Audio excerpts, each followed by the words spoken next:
ကူဂါဂါဘိုက်စာတန်ကြားနေရတဲ့ဂေါ်ဂေါ်လေးရဲ့ပုံပြင်ကိုစပြောမယ်နော်တခါကတာယာလပိုက်တောအုပ်ကြီးတစ်ခုထဲမှာဂေါ်ဂေါ်လူခေါ်တဲ့ဂေါ်စီလာလေးတစ်ကောင်နေထိုင်တဲ့သူကတခြားဂေါ်စီလာတွေလိုအသားမကြိုက်ဖဲအသီးအရွက်တွေကိုပဲအယမ်းနှစ်သက်သူလေးပေါ့ဒီနေ့မှာတော့ဂေါ်ဂေါ်ဟာသူ့ရဲ့တငယ်ချင်းယုံလေးဖွေးနဲ့အတူလမ်းလျှောက်ထွက်လာခဲ့လေလမ်းလျှောက်နေစဉ်မှာဂေါ်ဂေါ်ရဲ့ဘိုက်ဟာအလွန်ဆာလာပြီးစားစရာတစ်ခုခုကိုအလွန်လိုချင်လာခဲ့တယ်အဲ့ဒီအချိန်မှာမုံလာဦးနီနတ်လေးကိုလည်းရလိုက်လို့သူ့စိတ်ထဲမှာပိုပြီးစားစင်စိတ်ဖြစ်လာခဲ့တယ်ဖွေးကတော့အဖွားစင်ကြီးရဲ့စိုက်ခင်းကလာတဲ့အနတ်ဖြစ်နိုင်ကြောင်းနဲ့အဲ့ဒီနေရာကိုရောက်ရင်ခွင့်တောင်းပြီးမှစားကြမယ်လို့တွေးထားခဲ့တယ်ဒါပေမဲ့ဂေါ်ဂေါ်ကတော့ဘိုက်စာလွန်းတဲ့အတွက်အဲ့ဒီအတွေးတွေကိုမစင်စားနိုင်တော့ဘူးစိုက်ခင်းနဲ့နားရောက်တဲ့အချိန်မှာအဖွားစင်ကြီးကိုမတွေ့ရတာနဲ့ဂေါ်ဂေါ်ဟောစိတ်မထိန်နိုင်တော့ပဲစိုက်ခင်းထဲကိုဝင်သွားခဲ့တယ်စိုက်ခင်းထဲမှာရှိတဲ့မုံလာဦးနီတို့ဂေါ်ဖီထုတ်တွေကိုအားရပါရစားပေါက်ခဲ့တယ်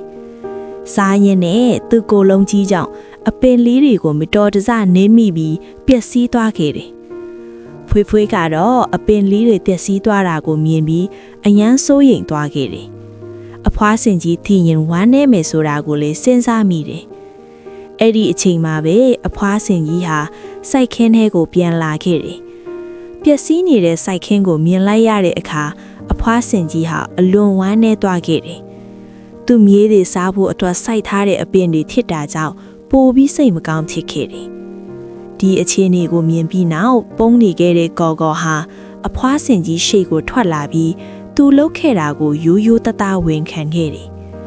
အဖွားစင်ကြီးကတော့ခိုးစားတာမကောင်းကြောင်းသိပေမဲ့ဂေါ်ဂေါ်ရဲ့ရိုးသားမှုကိုမြင်ပြီးခွင့်လွတ်ပေးခဲ့တယ်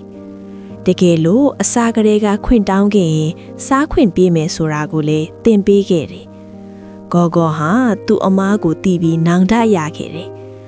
နောက်တစ်ခါမှဘာမဆိုလိုချင်ရင်အရင်ခွင့်တောင်းပြီးမှလုပ်မယ်လို့ဆုံးဖြတ်ခဲ့တယ်ထို့အပြင်ပျက်စီးသွားတဲ့စိုက်ထင်းကိုပြန်လဲကောင်းမွန်အောင်ကူညီပေးခဲ့တယ်